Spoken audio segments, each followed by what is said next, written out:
Okay, so I suffered a reactive strength injury of my right rectus femoris. Shivers thought it was funny at first. You were We like, both "Oh, suffered that's reactive it." strength injuries in the last couple months. Yeah, well, I yeah. don't know what that says, man. So, so essentially, we filmed how point A would occur for a reactive strength injury, and then how you would formulate point A to then get to point B. The interesting thing is, I suffered this injury utilizing a piece of cardiovascular equipment, a new piece of cardio, which is what, yeah, you still think it's funny. so it's always, it's funny. I was training the other day, and this old school powerlifter. This guy's been coming there for decades. I hadn't seen him for a while. He comes back in.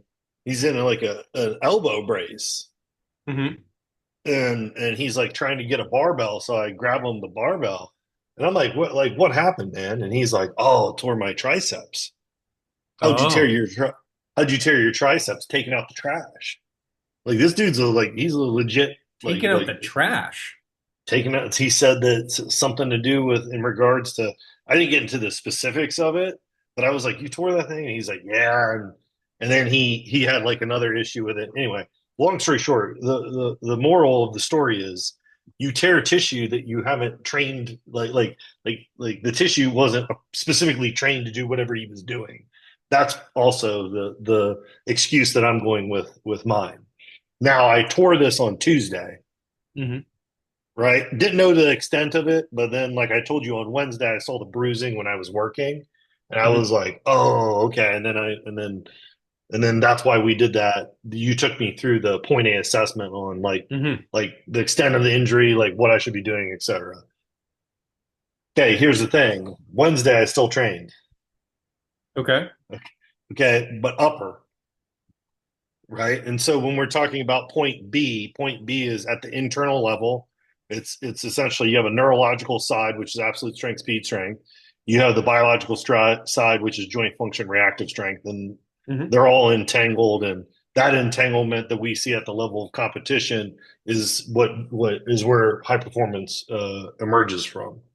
Correct. Okay, so what's interesting is Two's, who's one of our friends, sends me a video of him essentially, bench pressing a significant amount of weight. It just Okay. sends it to me. And I go, oh, okay, well, that's pretty good. So he's got a Rhino flex bar on there. He's got four plates and a 10. And he hits it for four. Pretty strong four. Pretty strong four. Wow. So I was like, you know what? Pretty sure I can get that four. I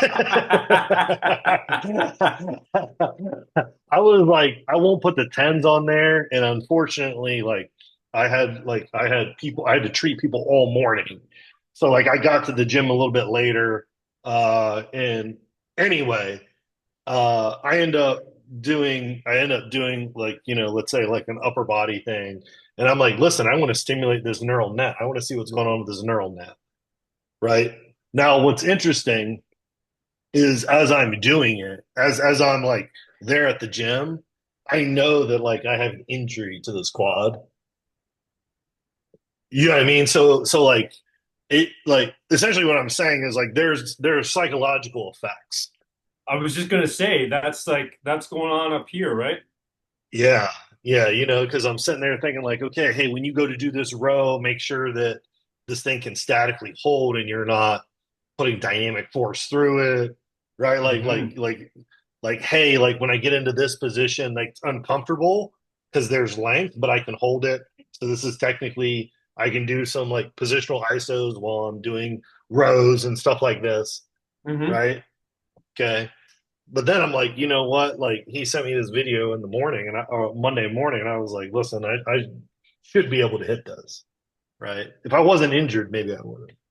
So long story short, so I tell this guy, I'm like, hey man, are you able to spot me?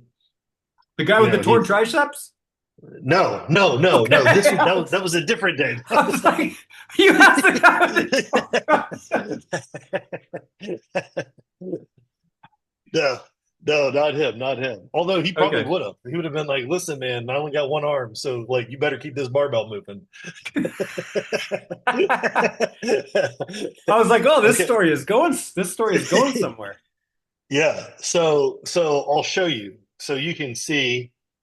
Okay, here's 4 plates. So I didn't put the 10 on there, but then I'll show you. I'll show you. So I'm going for 4, right? I'm like, okay, yep. And you can in here.